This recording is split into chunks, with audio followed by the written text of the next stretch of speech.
AI का नाम तो सबने सुना है, लेकिन अगर आप prompt engineering, AI tokens and rag नहीं जानते, तो समझो एआई सिर्फ हाफ पावर पे यूज़ कर रहे हो।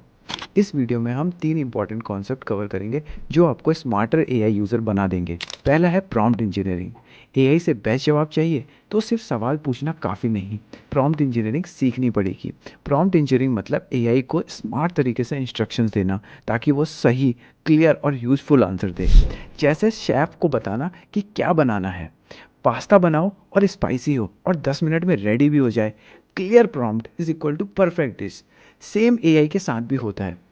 गलत prompt, for example write about India, बहुत ही जेनरिक प्रॉम्प्ट है। सही प्रॉम्प्ट क्या हो सकता है? Right a 100 word summary about India's economy in 2024 using simple English. यही स्किल काम आती है चैट जीपीटी से काम करवाने में, एआई ऐप बनवाने में, रिज्यूमे, ब्लॉग्स, कोडिंग सब ऑप्टिमाइज करने में। तो भाई prompt engineering equal to AI से काम निकलवाने की कला। सेकंड है एआई टोकन्स। एआई को सेंटेंस समझने के लिए वर्ड्स नहीं टोकन चाहिए होते हैं। कंफ्यूज? चलो सिंपल एग्जांपल लेते हैं। मान लो आप बोलते हो मुझे पानी चाहिए। एआई इसको वर्ड्स नहीं टोकन्स में तोड़ता है, जैसे मुझे पानी चाहिए।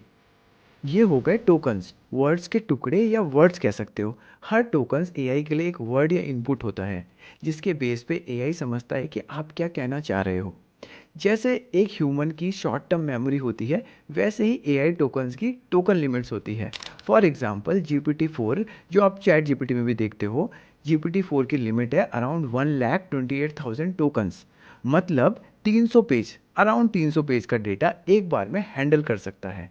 जितना लंबा प्रॉम्प्ट उतने ज़्यादा टोकन्स मतलब ज़्यादा कॉस्ट प्लस ज़्यादा प्रोसेसिंग। इसलिए टोकन्स इंपॉर्टेंट है इन एआई यूसेज एंड प्राइसिंग। तो अगली बार जब कोई बोले प्रॉम्प्ट में कितने टोकन्स हैं, तो समझ जाओ कि एआई की लैंग्वेज यूनिट की बात हो रही है। तीसरा आते हैं, ये बहुत इंपॉर्टेंट है। तो तीसरा है रैग।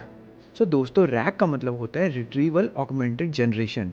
ये एआई पहले डॉक्यूमेंट्स या नॉलेज बेस से सही इन्फो ढूंढता है, जिसे रिट्रीवल कहते हैं। फिर उसी के बेसिस पे आपका आंसर जनरेट करता है, जिसे जनरेशन कहते हैं।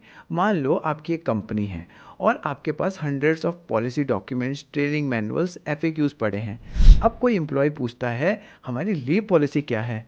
नॉर्मल एआई सोचेगा, जवाब देगा, गलत भी हो सकता है क्योंकि उसके पास डेटा शायद ना हो। लेकिन रैग क्या करेगा? सबसे पहले आपके डॉक्स में से सही फाइल सर्च करेगा, उस फाइल के कंटेंट को रीड करेगा। जीपीटी उसी के बेस पे आंसर जनरेट करेगा। तो जवाब होगा कंपनी की पॉलिसी के एग्जैक्ट हिसाब से, not guess work but real data से। मतलब वो कहेगा you can take 12 annual leaves and 12 sick leaves per year straight from your documents, not anywhere in the internet. तो यही है रैक का पावर। मतलब एआई प्लस आपका पर्सनल डेटा और documents is equal to super accurate answers. ऐसे और take explainer चाहिए तो वीडियो को लाइक करें और सब्सक्राइब ज़रूर से करें। Thank you. ये था पार्ट 1। अगले पार्ट में हम जीरो ट्रस्ट आर्किटेक्चर, फिनफ्लुएंसर्स और डेकोकॉन के बारे में बात करेंगे।